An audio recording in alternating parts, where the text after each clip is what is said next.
Let me show you how you can fix the issue when one of your nothing ear earbuds it's not working.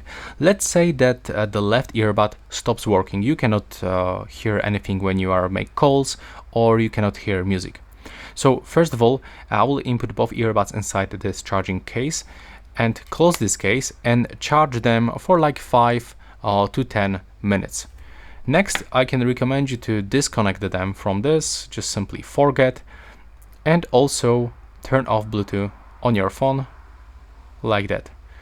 Then when you recharge them, you will have to open this charging case with both earbuds inside and click and hold this button until this indicator starts blinking white, but we have to keep holding all the time until white turns into the red, just like this.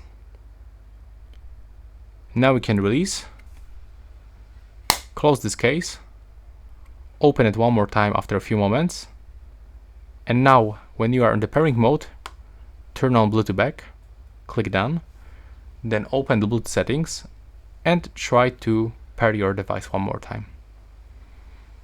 Accept pairing, and now you can tell me if it works. Thanks for watching. Right now please subscribe.